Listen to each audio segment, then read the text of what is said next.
so the idea of this live session is really just to get us practice doing the uniform distribution, the normal distribution, and the normal distribution with samples of size 64 here. So our goal is to take a situation and see how each of these distributions would react differently to that situation.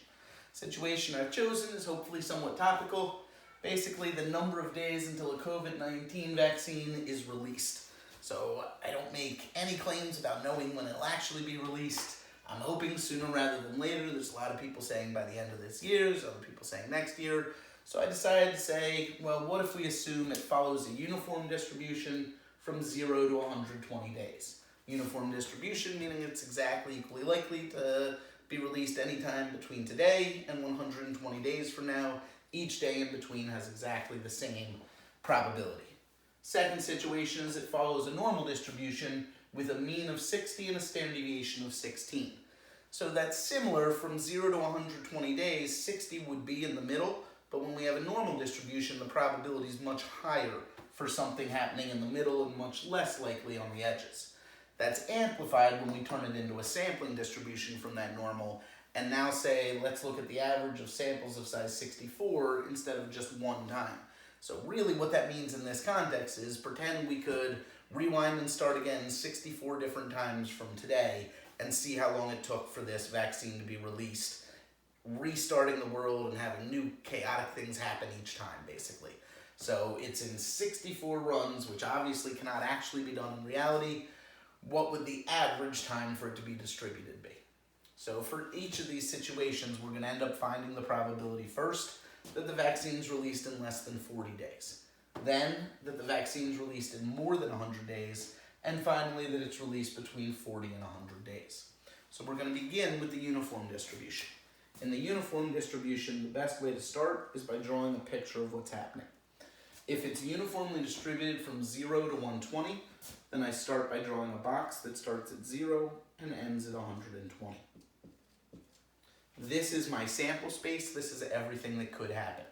If I want to identify the part that's less than 40 days, I'm going to put a line in around where I think 40 is and shade to the left of it for less than.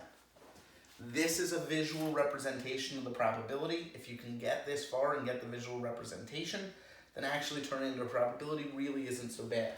Basically, I'm going to turn it into a fraction where the numerator top of the fraction is just the shaded area. So the shaded area is represented by the end of the shaded area, 40, minus the start of the shaded area, 0.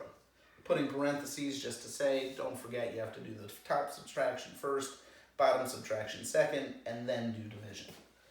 For the bottom, it's always the same, the denominator of the fraction. You're just going to do the entire length of the rectangle. So in this case, the end of the rectangle is 120, the beginning of the rectangle is 0. That's going to give me 40 on top, 120 on bottom, which would simplify to 1/3. Or if I wanted to put it in decimal form, it'd be 0.33, really 0.33 repeating. So there's a 33% chance that the vaccine is delivered in less than 40 days if we assume it comes from a uniform distribution 0 to 120. When I'm asked to do more than 100 days, I do the same initial setup by drawing my box from 0 to 120. In this case, I mark off where I think 100 is and shade to the right because it's a more than problem. Now when I want to translate this visual representation into a probability, my top becomes where the shaded area ends, 120, minus where the shaded area begins, 100. It's still over the same end of the whole box, 120, minus start of the whole box, 0. On top, 120 minus 100 gives me 20. On bottom, 120 minus 0 gives me 120. I can then reduce by dividing top and bottom by 20. That's going to give me 1/6, or as a decimal, 0.17. When I do the final one between 40 and 100 days, again I start with that same box that goes 0 to 120. This time I put in both 40 and 100, and I shade in between them. Once I have the visual representation, I make it into a probability by making a fraction where the top is the shaded area. In this case, 100 minus 40. The bottom's the whole box, which has been for each of these problems, 120 minus 0. On top I get 60, on bottom I get 120, which reduces to 1/2. As a decimal, that would give me 0.5. Notice that if I add all three of these together, I get exactly 1. 0.33 plus 0.17 gives me 0.5, plus 0.5 gives me exactly 1. The reason it gives me exactly 1 is if you look at the shaded areas, we end up shading everything in the box. The first problem shaded this unshaded area less than 40. The second part of the problem shaded this unshaded area greater than 100. We now have the middle area shaded in part C. So if we were to combine these three drawings, we'd have the whole thing, or 100% of the values. That's why these decimals have to add to 1. Now that we've done the uniform distribution, let's take a look and try and do the normal distribution. For the normal distribution, we're going to have to start by finding z-scores for each of the situations. So for A, less than 40 days, we're going to find our z-score by taking the 40 that was given to us minus the mean of the distribution that was told to me is 60 divided by the standard deviation that was told to me is 16. When I put this in my calculator, I get negative 20 over 16, which really gives me negative 1.25. Once I get a z-score value, I need to use my table in order to translate that into a p-value. So I make sure I'm on my negative side of the table, the one that has the graph at the top. I go down the left-hand side to negative 1.2. Once I find the row marked negative 1.2, I go across to the column marked 0.05. As you can see, I end up right here at the value 0.1056.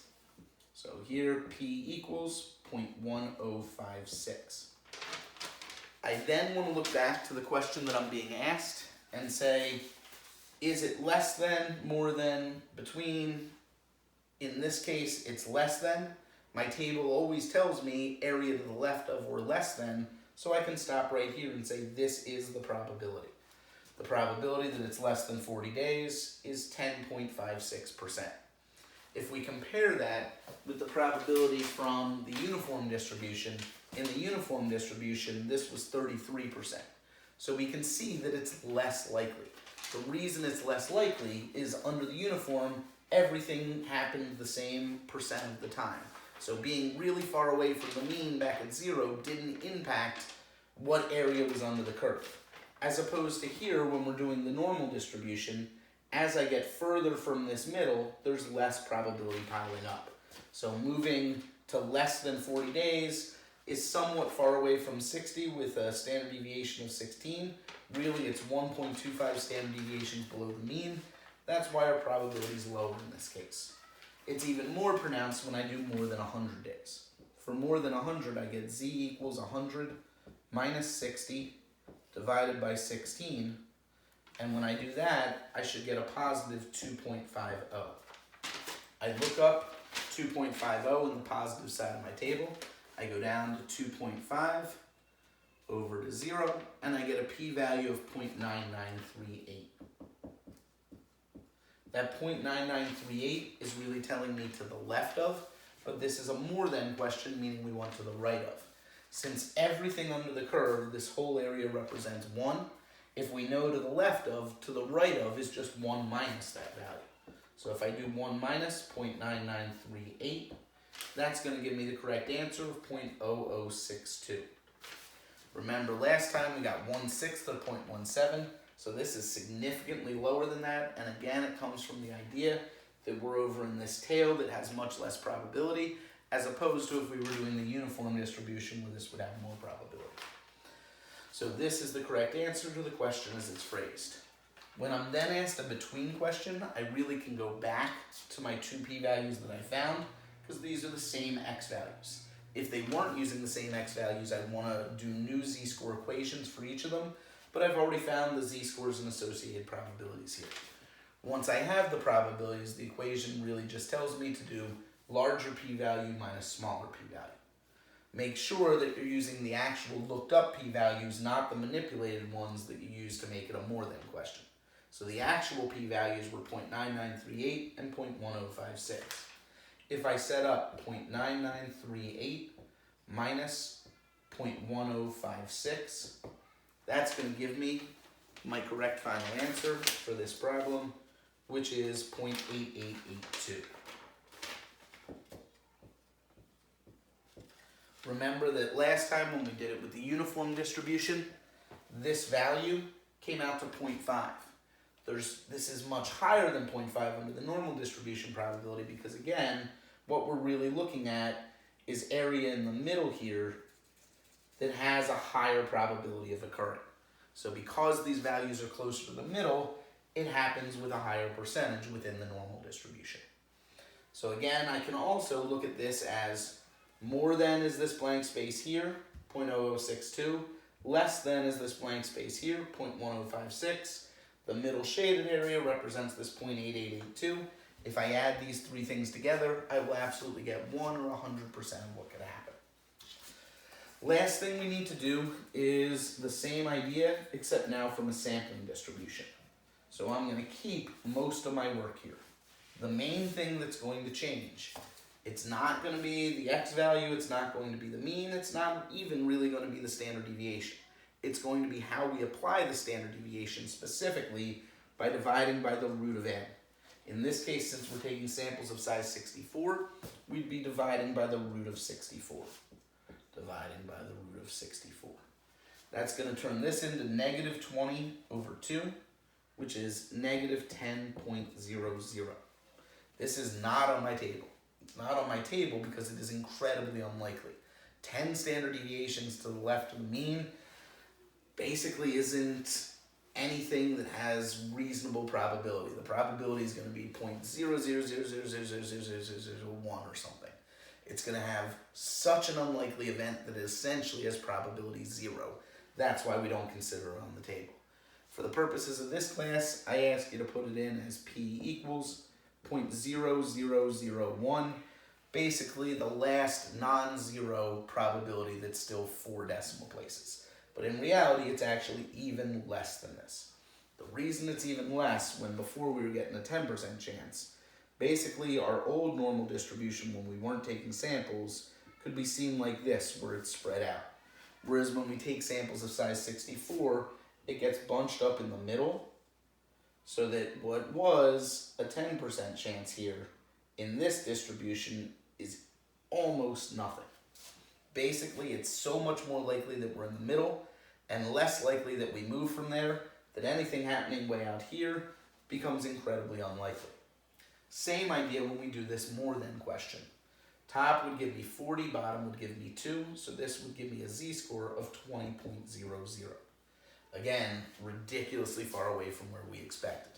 This is like the type of answer that you'd get if you wanted to randomly pick an American and check what their net wealth was. And out of the hundreds of millions of choices that we have, all of a sudden we pluck out Jeff Bezos, who is worth more money than almost everyone else combined. So there are outliers. These happen with non-zero probability. It's just incredibly unlikely. For that reason, when it's large and off the table, we say that it has probability 0.9999, basically the largest 4-digit decimal that's still smaller than 1. But in reality, this is even closer to 1 than that. It's really like 0.99999999999. So for our purposes, we call something negative and off the table 0.0001 probability, something positive and off the table 0.9999 probability. Here's a more than question, so again I have to do 1 minus 0.9999. That's how I get 0.0001. Basically, if we're taking samples of size 64, the chance that we're in the left tail or right tail is very unlikely compared to the previous normal, and even more unlikely compared to the uniform. Last question, between 40 and 100 days, we're going to take this p-value, 0.9999, subtract this p-value, 0.0001. It gives me 0.9998, and even that is probably an underestimate. If this held, that we did have a mean of 60 days, a standard deviation of 16 days, and we were going to run it 64 times and see what the average was, we would get between 40 and 100 days, basically 100% of the time. Again, you can see that if we add together 0.0001, 0.001, 0.9998, we do get 100% between the three of them. But really, if anything, we're overestimating these two within this model. That's everything I have for you today. If there are any